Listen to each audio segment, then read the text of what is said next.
Sejarah politik kembali terjadi. Megawati Soekarno Putri dilantik menjadi Presiden Republik Indonesia menggantikan Abdurrahman Wahid. Langsung ataupun tak langsung. Hatta pun tak menduga bila akhirnya ia dipercaya sebagai Menteri Riset dan Teknologi Kabinet Gotong Royong pimpinan Presiden Megawati Soekarno Putri.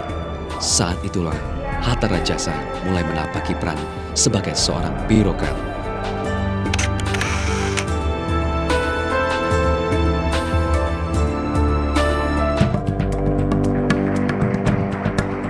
Di awal kepemimpinannya sebagai Menristek, Hatta langsung melakukan perbaikan manajemen di berbagai bidang seputar pengembangan riset dan teknologi untuk kesejahteraan rakyat, termasuk menyelamatkan Badan Pengkajian dan Penerapan Teknologi atau BPPT. Ketika sebagai Menristek itu apa-apa yang dipaparkan itu tidak sembarangan. Jadi betul-betul berisi dan betul-betul dipersiapkan dengan matang. Walaupun oleh stafnya tentu, akan tetapi Pak Hatta Rajasa mampu mengkomprehend, mampu melihat urut-urutannya. Pak Hatta kecenderungannya tidak mau ikut campur dengan urusan menteri lain, jadi dia memberikan paparan tentang kegiatannya sendiri. Nah, itu tidak berarti bahwa beliau tidak mengikuti yang lain-lain, akan tetapi ingin korek saja, mungkin ingin korek. Yang menurut pendapat saya sih, ya tidak. Kalau sidang kabinet itu berarti menteri boleh berbicara urusannya menteri lain supaya ada keterkaitan. Itu Pak Hatta memang agak menahan diri dalam hal itu.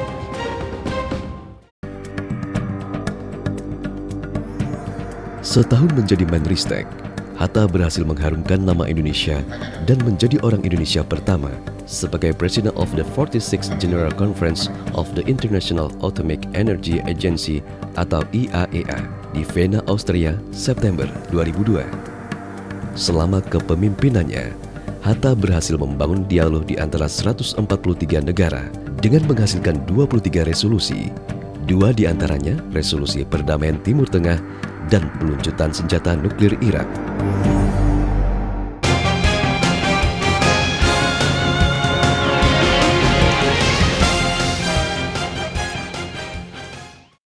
Menyusul pemilu langsung tahun 2004, Presiden Susilo Bambang Yudhoyono memanggilnya ke rumah kediaman di Puri Cikeas, Bogor.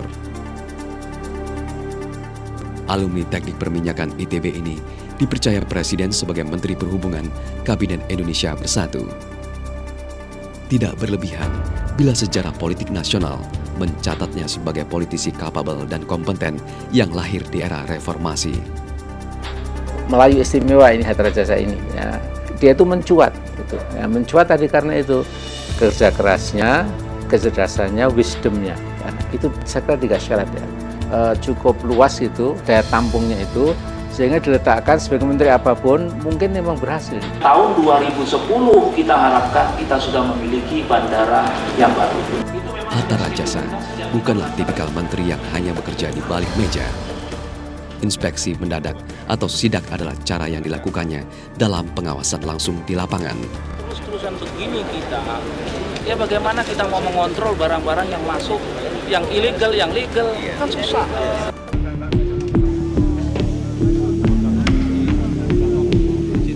Kesikapannya sebagai Menhub kembali teruji. Dengan berbagai kecelakaan berbagai moda transportasi, Hatta selalu menjadi orang pertama berada di lokasi kejadian untuk secepatnya mengambil keputusan langsung dari lapangan, terutama melindungi hak-hak korban kecelakaan transportasi.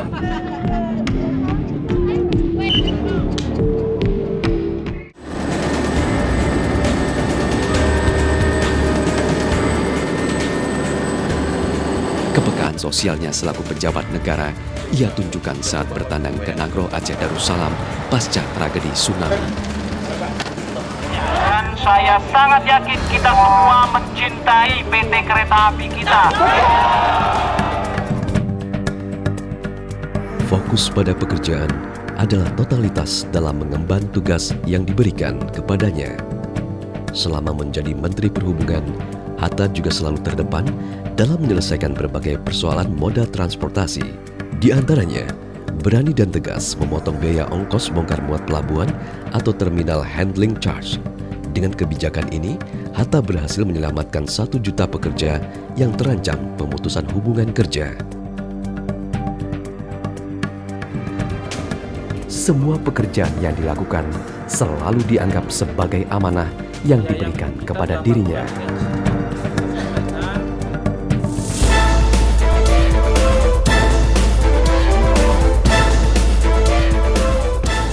Di tengah tekadnya membangun sistem perhubungan, Hatta Rajasa diminta Presiden Susilo Bambang Yudhoyono untuk memegang kendali tata kelola pemerintahan sebagai Menteri Sekretaris Negara, menggantikan Yusril Iza Mahendra. Saat menjadi Menteri Sekretaris Negara, mantan Ketua Ikatan Alumni ITB ini berhasil menjembatani berbagai kepentingan dan hubungan antara lembaga tinggi dan tertinggi negara.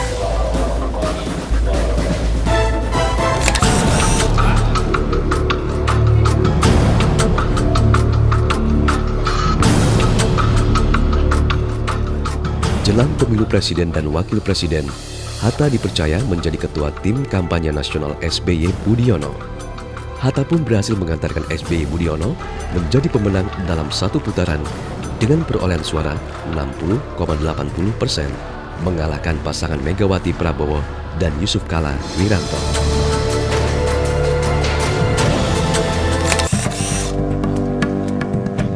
Usai pemilu presiden dan wakil presiden, Hatta kembali dipanggil ke Puri Cikeas dan dipercaya menjadi Menteri Koordinator Bidang Perekonomian. Awalnya banyak orang meragukan Hatta sebagai insinyur perminyakan mampu menjawab soal perekonomian, tapi kinerjanya menunjukkan hal berbeda. Hingga kini, perekonomian Indonesia masih menunjukkan tren positif di tengah hantaman resesi dan kelusuan ekonomi global. Di tangan Hatta, pertumbuhan ekonomi Indonesia stabil di angka 6%, bisa tumbuh hingga 6,3%, atau menjadi peringkat kedua dunia setelah Cina sebesar 7,8%. Hatta pun tetap yakin ekonomi Indonesia dapat tumbuh lebih tinggi lagi.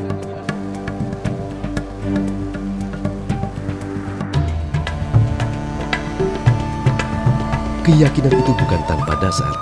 Karena lewat MP3I atau Master Plan Percepatan dan Perluasan Pembangunan Ekonomi Indonesia 2011 hingga 2025 digagasnya dan dituangkan dalam Perpres 32 tahun 2011 telah menjadi arah pembangunan ekonomi.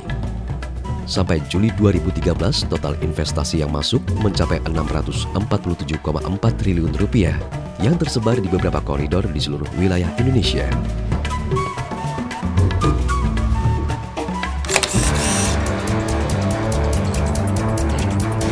Konsistensi dan kinerjanya dalam mengelola perekonomian nasional mendapatkan pengakuan nasional maupun internasional.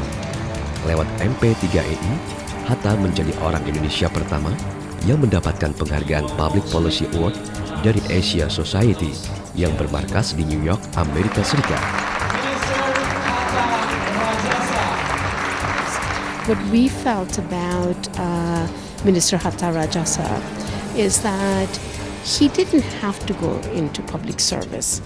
He was a businessman. He was in the private sector already. He had a very comfortable life. He chose to do something for his country at a time when, in fact, things were not very clear in the late 90s. And I think that his commitment to political reform, his commitment to constitutional change, and really doing that work through numerous different administrations, I think made it a very special kind of a person. And at the same time, he's never sought limelight. He's not somebody who's just around everywhere, talking everywhere. He's just doing his work. Tidak hanya itu, Hatta juga menerima medali Gwanghwa, medali dari pemerintah Korea Selatan, sebuah penghargaan tertinggi di bidang diplomatik dan kerjasama ekonomi. Dalam bidang akademis, Hatta menerima gelar Doktor Kehormatan Honoris Causa dari Universitas Denita, Slovakia untuk bidang ekonomi dan pertanian. Setiap gerak langkah seorang Hatta Rajasa adalah wujud dari obsesi pengabdiannya kepada masyarakat, bangsa, dan negara.